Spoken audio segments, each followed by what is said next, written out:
आइए, आज की क्लास में आपका हार्दिक स्वागत है। आज हिंदी के कुछ अनुच्छेद पर हम लोग पुनः एक बार चर्चा करेंगे। तो चलते हैं अनुच्छेद पर। एक दिन तानसेन ने अपने गुरु का सिखाया हुआ गीत मतलब गाना गाया और जानबूझकर गलत सुर लगाया, मतलब लय में नहीं गाया, वो भी कैसा, जानबूझकर। इसका महात्मा पर बिजली का असर हुआ। महात्मा यहाँ हो सकता है उसके गुरुजी होंगे। और बिजली का असर हुआ कहने का मतलब है कि बहुत बुरा असर भी हो सकता है। उनके सौंदर्य बोध को गहरा धक्का लगा। सौंदर्य बोध यहाँ इसका तात्पर्य हो सकता है कि उसके सुंदरता पर और माने या गीत के मधुरता पर गहरा धक्का लगा, झटका लगा। वह तानसेन की ओर मुड़े और उन्हें फटकार मतलब होता है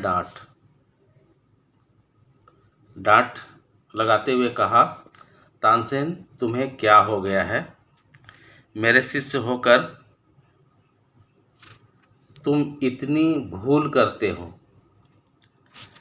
तब वह स्वयं उस अंश को ठीक ठीक गाने लगे। उस अंश का मतलब हो सकता है कि गाने का कुछ लाइन या शुरू के लाइन या बीच के लाइन, तो अंश को ठीक ठीक गाने लगे। भाव उन पर उतर आया और उन्हें चारों ओर से घेर लिया, मतलब वह संगीत में पूरी तरह से डूब गए और लोगों को भी उन्होंने प्रभावित कर दिया। उस संगीत में वह स्वयं को भूल के जो धरती और आकाश में छा गया था। अकबर और तानसेन भी उस गीत के माधुर्य माने सुंदरता और सौंदर्य माने लय सुर वगैरह के साथ भाव के साथ जो गाया गया था उसमें वे भर गए थे। यह अनोखा अनुभव था।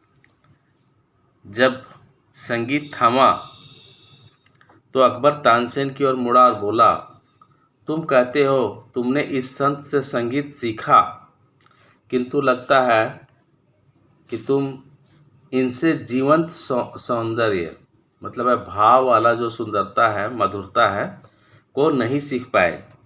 आत्मा को झकझोर माने हिला देने वाली इस संगीत के सामने तुम्हारा संगीत भूसे सा लगता है। कैसा लगता है? भूसे सा। माने अकबर ने तानसेन के संगीत की तुलना की है भूसे या भूसे के ढेर सा। तो उन्होंने कहा था इसलिए कि संगीत का तुम्हारा जो संगीत है वो तुम्हारे गुरु जी के संगीत के सामने भूसे सा लगता है। अब आइए चलते हैं इसके प्रश्न की तरफ। इसका महात्मा पर बिजली का सा असर हुआ। यहाँ महात्मा से तात्पर्य है। तात्पर्य का मतलब होता है अर्थ। तो क्या अर्थ है? अकबर, दूसरा तानसेन, तीसरा तानसेन का गुरु या कोई अन्य दरबारी। तो यहाँ महात्मा के बारे में कहा जा रहा है, तो महात्मा जो होगा वो होगा तानसेन का गुरु।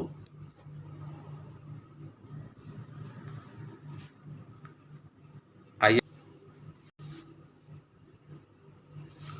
तानसेन के संगीत के लिए अकबर ने किस शब्द का प्रयोग किया है? आकर्षक, रोमांचक, झकझोरने वाला या भूसा? तो अंत में अभी हम लोगों ने देखा था कि उसकी तुलना की गई है भूसा से। अगला प्रश्न कहता है तानसेन के गुरु ने उसे फटकार लगाई। फटकार माने डांट लगाए, उसे डांटा क्योंकि वह शास्त्रीय संगीत गा रहा था। उसने गलत सुर लगाकर गीत गाया। उसने गुरु को अपना बड़प्पन दिखाना चाहा या उसने गीत ऐसा गाया जो अवसर के अनुकूल नहीं था। तो यहाँ पे सही उत्तर होगा कि उसने गलत सुर लगाकर गीत गाया था। आइए आगे बढ़ते हैं। तानसेन के संगीत में अकबर को क्या कमी प्रतीत हुई? भूषा, उचित सुर, या जीवन सौंदर्य, या प्रेरणा। तो तानसेन के संगीत में अकबर को जीवंत सौंदर्य की कमी प्रतीत हुई थी। ये है उसका सही उत्तर। अगला प्रश्न है, तानसेन तुम इतनी भारी भूल करते हो, यहाँ भारी का क्या अर्थ है? 12 दर्जन, कि सख्त, या दिल को चोट पहुँचाने वाला, या तराना। तो सही उत्तर होगा दिल को चोट पहुँचाने वाला। उन्हें बहुत भारी भूल का अर्थ होता है दिल को चोट पहुँचाने वाला इस वाक्य के अनुसार। आइए चलते हैं अगले अनुच्छेद की तरफ।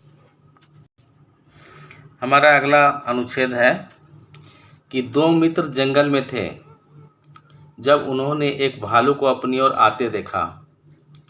बड़ा लड़का डर कर जल्दी से एक पेड़ पर चढ़ गया। बड़ा लड़का पेड़ पर क्यों चढ़ गया? क्योंकि भालू उन लोग की तरफ आ रहा था और अपने मित्र को भूल गया। छोटा लड़का जो ठीक से चढ़ नहीं सकता था, धरती पर लेट गया और मरे होने का बहाना किया। भालू आया और उसके चारों ओर घूमा। उसने अपना चेहरा बच्चे के चेहरे के काफ़ी निकट लगाया, उसे सूंघा, देखा और अंत में उसे छोड़कर चला गया। बड़ा लड़का पेड़ से उतरा, अपने मित्र की ओर दौड़ा और उसने पूछा, क्या तुम ठीक ठाक हो? भालू क्या कर रहा था? वह बड़ी देर तक तुम्हारे निकट था। मित्र ने उत्तर दिया, वह मुझसे बातें कर रहा था। वह क्या बोला? कि वह मुझसे बातें कर रहा था। कौन बातें कर रहा था? भालू। उसने मुझे कुछ अच्छी राय दी। उसने कहा, ऐसे मित्र का भरोसा मत करो जो संकट के समय तुम्हारी मदद न करे। चलिए हम लोग अभी अनुच्छेद को देखें, पैराग्राफ को देखें। अब इसके प्रश्नों को देखते हैं। पहला प्रश्न कहता है कि बड़ा लड़का पेड़ पर चढ़ गया। बड़ा लड़का कौन चढ़ा था? बड़ा लड़का पेड़ पर चढ़ गया क्योंकि वह जंगल में अकेला था, कि वह भालू से अपने को बचाना चाहता था, कि वह पेड़ पर आसानी से चढ़ सकता था, कि उसने सोया नहीं होगा, यहाँ पे होगा सोचा, ताकि वह भालू को आसानी से गोली मार देगा। नहीं है, तो ये सब बिल्कुल नहीं है। तो बड़ा लड़का पेड़ पर चढ़ गया क्योंकि वह भालू से अपने आप को बचाना चाहता था। ये रहा आपका उत्तर। अगला प्रश्न है, मरे होने का बहाना किया। क्या आशय का मतलब होगा यहाँ पे अर्थ या मायने। तो मरे होने का बहाना किया का क्या अर्थ है? तो 1 नंबर, ऐसा दिखा जैसे मर गया हो। दूसरा, भयभीत दिखाई पड़ा। तीसरा, धरती पर चित पड़ गया। और चौथा, लगभग जीवनहीन। तो मरे होने का बहाना का मतलब होता है ऐसा दिखा जैसे मर गया हो। ये हुआ आपका सही उत्तर। आइए बढ़ते हैं अगले प्रश्न की तरफ। भालू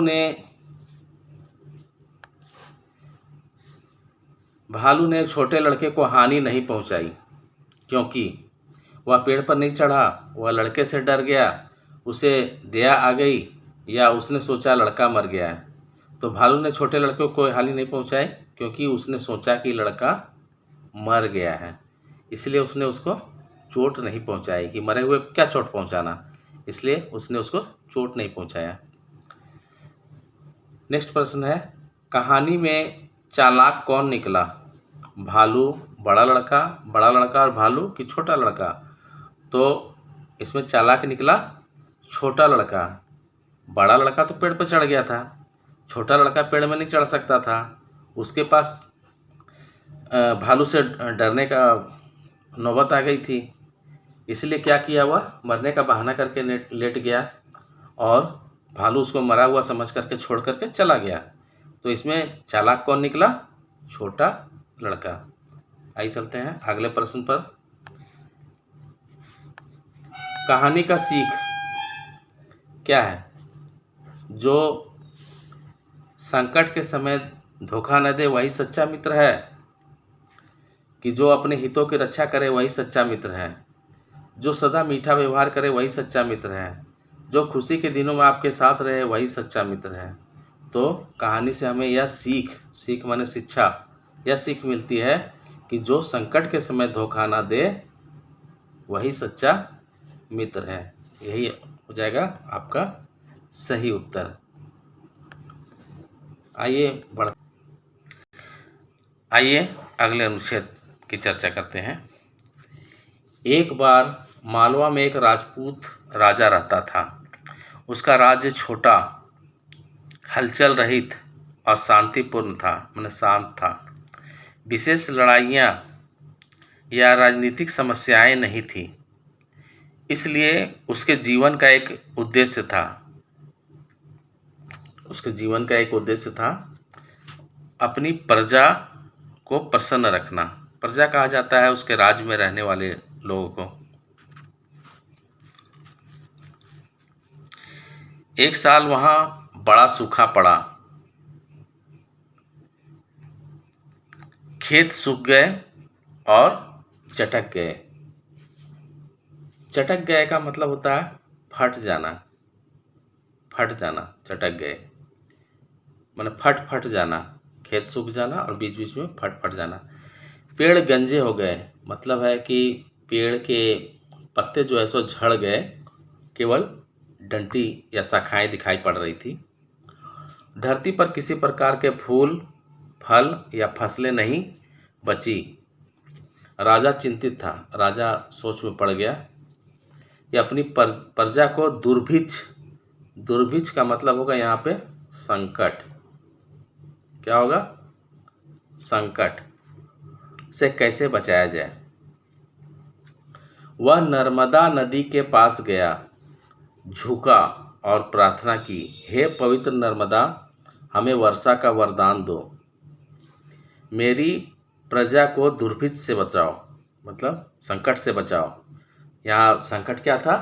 सूखा। उसने नर्मदा नदी से क्या वरदान मांगा? कि पानी पड़े, वर्षा हो। मैं तुम्हें अपना पहला बच्चा दान दे दूंगा। उसने वादा किया कि मैं तुम्हें अपना पहला बच्चा दान दे दूंगा। आगे बढ़ते हैं। थोड़े ही समय में आकाश बादलों से घिर गया और भारी वर्षा हुई। गीली धरती पर हल चलाया गया, बीज बोए गए और कुछ ही महीने बाद भरपूर फसल हुई। लोगों ने खूब आनंद मनाया, मतलब है कि खूब खुशी मनाया।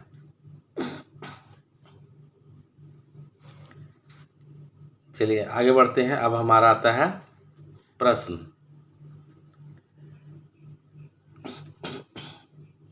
प्रश्न कहता है, राजा की समस्या क्या थी? तो राजा की क्या समस्या थी?